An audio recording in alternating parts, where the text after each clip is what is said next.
दोस्तों मान लो आज से ठीक 30 साल बाद आप और आप पे एक पक्का दोस्त दोनों एक कैफे में मिले। 30 साल पहले आप दोनों एक ही कंपनी में थे। दोनों लमसम सेम ही सैलरी कमाते थे, अगर 50,000 रुपये महीना दोनों कमाते थे आप जब। और आज 30 साल बाद एक दोस्त के पास 12-13 करोड़ की प्रॉपर्टी है और एक दोस्त के पास कम से कम 22-23 करोड़ का बैंक बैलेंस है। ऐसे कैसे हुआ? दोनों दोस्तों ने जाके खून पसीना कमा के दोनों ने बराबर 15 लाख रुपए इकट्ठे करे। इसको समझता आगे। सबसे पहले मिलते हैं अमन से। अमन एक सीधा साधा सिक्योर लाइफ जीने वाला इंसान था, उसको कोई फालतू की चीज़ें कुछ नहीं लेना था। उसके पास 15 लाख रुपए थे, तो उसके घर वाले ने बोला चलो 15 लाख रुपया कि भाई अपना घर ले लेते हैं। ठीक है, उसके पास 15 लाख रुपए थे, तो उसने 75 लाख का घर पसंद करा। घर पसंद करने के बाद वो चला गया सीधा बैंक के पास। वहाँ से उसके बाद 15 लाख रुपए थे, हालांकि उसने 15 लाख की डाउन पेमेंट करी, 60 लाख का लोन कराया। जब घर खरीदने गए तो जब पता चला जाके कि 7% की स्टैम्प ड्यूटी भी देनी पड़ती है। फिर वहाँ उसको जाके मेरे पास तो 15 लाख है, मैं कहाँ से लेके आऊँगा जाके बाकी पैसे। तो किसी जानने वाले ने उसको दिमाग दिया, अगर आप अपने नाम पे लोगे तो आपको 7% की ड्यूटी देनी पड़ेगी, अगर आप फीमेल के नाम पे लोगे, मतलब वाइफ के नाम पे लोगे, तो आपको 5% की ड्यूटी देनी पड़ेगी।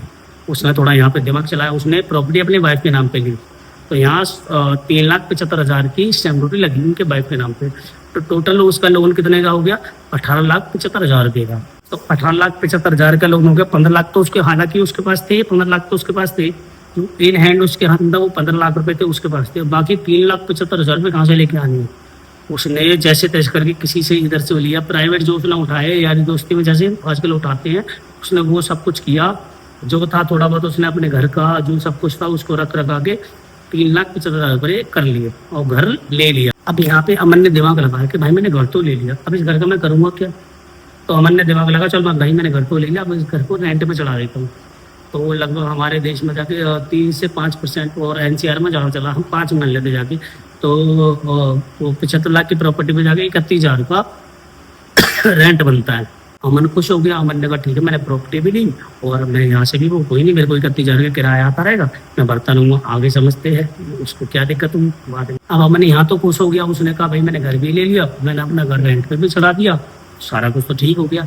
अब जो उसने 60 लाख का लोन लिया था, लगभग उस पर जाकर 8.5% से इंटरेस्ट जोड़ा जाए तो लगभग उसकी महीने की EMI आएगी 46,000 रुपये। तो उसने घर लेने के बाद में उसको अपनी जेब से 15,000 रुपये पर मंथ देने पड़ रहे थे। यहाँ कोई नहीं, जाके उसको लगा ठीक है देने पड़ते, कोई बात नहीं, जाके आगे आते आते जाके रेंट बढ़ेगा। उसका सोचना ठीक था, रेंट बढ़ेगा, जब कोई बात नहीं, उसका सोचना सब कुछ आई था।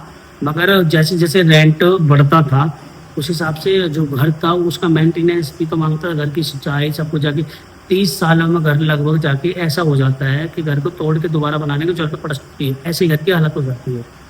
तो लगभग जो घर का 30 सालों में रेंट बढ़ा वो तो चला गया घर के मेंटेनेंस में, और जो प्रॉपर्टी का रेट बढ़ा वो आगे बताता हूँ आपको। लेके 15% के बीच में, हम बीच को डाल 10% बढ़ा देते जाके, तो 10% की रफ्तार से जाके जो प्रॉपर्टी का रेट बढ़ा, अमन की प्रॉपर्टी का रेट जो बढ़ा जाके वो 30 सालों में 13 करोड़ बन गया। अब 19 में तो करोड़पति हो गया जाके, बहुत अच्छे। चलो आगे बात करते हैं। अब बात करते हैं अमन के दूसरे दोस्त की, जो उसका पक्का दोस्त था कबीर। कबीर के पास भी सेम ही पैसा था। उसने अपना पैसा स्टॉक मार्केट में गिरा, 3 भागों में पैसा गिरा उसने, Nifty 50, mid cap, small cap, उसने अपना पैसा इसमें गिरा लमसम। उसके बाद 30 साल बाद जो उसने रिटर्न पाया लगभग 15% के हिसाब से, अब 12.4 करोड़, मतलब 12 करोड़ 40 लाख, इतना लमसम उसके पास पैसा था। आगे चलते हैं, लेकिन सुनो असली चाहते तो यहाँ होगा कैसे?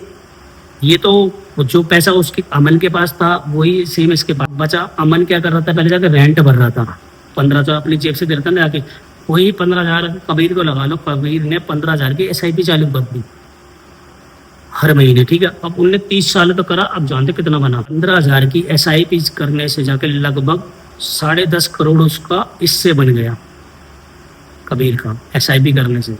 कबीर की इन दोनों इन्वेस्टमेंट को अगर लगभग जोड़ा जाए जाके 12.5 करोड़ 10.5 करोड़ को लगभग देखा जाए तो 23 करोड़ के लगभग ये बन जाता है उसका बैंक बैलेंस कबीर का, जो कि अमन का खास दोस्त था। दोस्तों इसका मतलब ये नहीं है कि घर नहीं लेना चाहिए, घर लेना चाहिए। घर बहुत जरूरी चीज होती है आज की डेट में, घर बिना कुछ भी नहीं। जो इस कहानी मैंने बात करी है उसमें दोनों के पास अपना घर पहले से है। ऐसा कुछ नहीं कि घर नहीं लेना चाहिए, घर लेना चाहिए। उसका भी अलग है, किसी और वीडियो में मैं आपको बताऊंगा। तो अगर आपको ये वीडियो अच्छी लगे तो वीडियो को लाइक और चैनल को सब्सक्राइब करें।